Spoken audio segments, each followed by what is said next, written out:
મકર સંક્રાંતિ પૂરી થાય ને એટલે વટાણા એકદમ સસ્તા થઈ જાય છે. એટલે ગૃહિણીઓ છે ને તે આખા વર્ષ માટે વટાણા સ્ટોર કરવા માંડે. પણ વટાણા સ્ટોર કરવામાં સૌથી અઘરું કામ છે ને તે કલાકો સુધી વટાણા ફોલવાનું છે. પણ 5-10 કે તેથી વધારે કિલો વટાણા ફોલવાનું કામ જો ગણતરીની મિનિટોમાં થઈ જાય તો પછી શું જોઈએ. તો આજે આપણે માત્ર 5 થી 7 મિનિટમાં 2, 5 કે 10 કિલો વટાણા એક સરળ ટ્રીકથી ફોલીએ. અહીં મેં 2 કિલો વટાણા લીધા છે. અત્યારે વટાણાની સિઝન પૂરી થવામાં છે, માટે મોટા દાણાવાળા આવા પેન્સિલ વટાણા લઈશું. જેમાં વટાણાનો દાણો છે ને તે મોટો હોય છે, માટે વટાણાની સીંગ ઉપરથી લીલી પણ હોય અને ક્યારેક થોડી એવી સૂકી પડતી પણ હોય. પણ એથી શું થશે કે વટાણા છે ને તેમાં એક સરખો મોટો દાણો મળશે. 2 કિલો વટાણા સમાવવા માટે મેં એક મોટા તપેલામાં અડધું તપેલું પાણી ભરી અને ગેસની હાઈ ફ્લેમ પર ગરમ કરવા રાખી દીધું છે. પાણી ગરમ કરવા માટે આપણે અલગ સમય કાઢવાની જરૂર નથી. બીજું કામ કરતા હોઈએ ને ત્યારે તપેલામાં પાણી ભરી અને ગેસ પર ગરમ કરવા રાખી દેવાનું.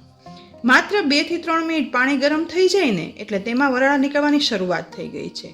અહીં આપણે પાણી ઉકાળવાનું નથી, પણ ફક્ત વરાળ નીકળવાની શરૂઆત થાય ને એટલે એ સમયે આપણે વટાણાને ધીમે ધીમે કરી ગરમ પાણીમાં ઉમેરી દેવાના છે.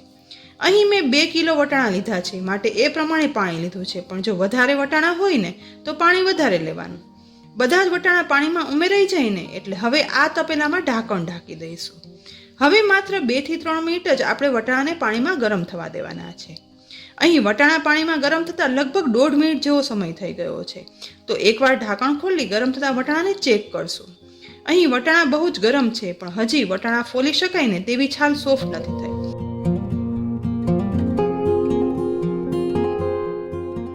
તો ફરી ઢાંકણ ઢાંકી દઈશું અને વધુ અડધી મિનિટ માટે વટાણાને ગરમ કરશું.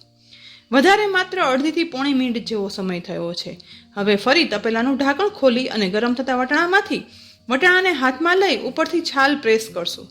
ફક્ત એક જ હાથે છાલને પ્રેસ કરતા છાલ ખુલી જાય છે અને વટાણા તુરંત બહાર આવી જાય છે. બસ આપણે ફક્ત છાલ સહેજ એવી સોફ્ટ થઈ જાય ને એટલું જ ગરમ થવા દેવાનું છે. કારણ કે વટાણા આપણે સ્ટોર કરવાના હોવાથી વટાણા સોફ્ટ ના થવા જોઈએ, માત્ર ઉપરની છાલ જ છે તે સોફ્ટ થવી જોઈએ. હવે ગેસ બંધ કરી દઈશું અને ગરમ થયેલા વટાણા ભરેલા તપેલાને લઈ અને વોશ બેસિનમાં કાણાવાળું વાસણ રાખી ગરમ થયેલા વટાણામાંથી ગરમ પાણી અલગ કરી લેવાનું છે. આ કામ થોડું જલ્દી કરવાનું છે. તપેલામાં પાણી ગરમ છે એટલે ધ્યાન રાખી હવે બધું પાણી અલગ કરી લેવાનું છે. પાણી બધું અલગ થઈ જાય ને એટલે હવે એ જ તપેલામાં તુરંત જ વટાણા ઉપર ઠંડુ પાણી ઉમેરી દઈશું. ઠંડુ પાણી તુરંત જ ઉમેરવાથી વટાણામાંથી તુરંત જ વરાળ નીકળી જશે અને બધું ઠંડુ પડી જશે, જેથી ઉપરની છાલ છે ને તે સોફ્ટ રહેશે અને વટાણા અંદરથી કડક રહેશે.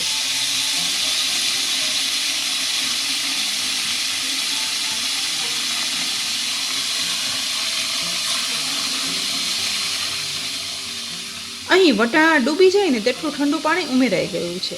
હવે ઠંડા પાણી સહિત જ વટાણાના તપેલાને સ્ટેન્ડ પર રાખી દઈશું. ત્યાર પછી વટાણાને માત્ર એક હાથ વડે આ રીતે મસળતા તુરંત જ વટાણા ફોલાય અને છાલથી અલગ થઈ જશે. વટાણાથી અલગ થયેલી છાલને આપણે બહાર કાઢતા જશું અને આ રીતે જુઓ, માત્ર એક જ હાથ વડે તુરંત જ વટાણા છે ને તે અલગ થવા લાગે છે. 2 હાથની જરૂર પણ નથી પડતી. જરા પણ વધારે જોર કર્યા વગર કે પ્રેસ કર્યા વગર વટાણા ખૂબ જ ઝડપથી અલગ થવા લાગે છે અને વટાણા ફોલાવા લાગે છે. તો હવે 2 હાથથી કરીએ ને તો બિલકુલ અડધો સમય થશે અને ફટાફટ વટાણા ફોલાઈ પણ જશે.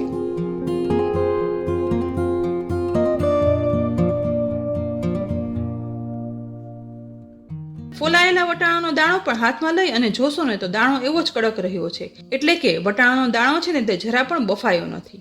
અહીં જુઓ, આ રીતે ફોલતા માત્ર 2 થી 2.5 મિનિટ જેવા સમયમાં લગભગ બધા વટાણા છે તે છાલથી અલગ થઈ ગયા છે અને વટાણા પાણીમાં છે જ્યારે છાલ અલગ કરી લીધી છે.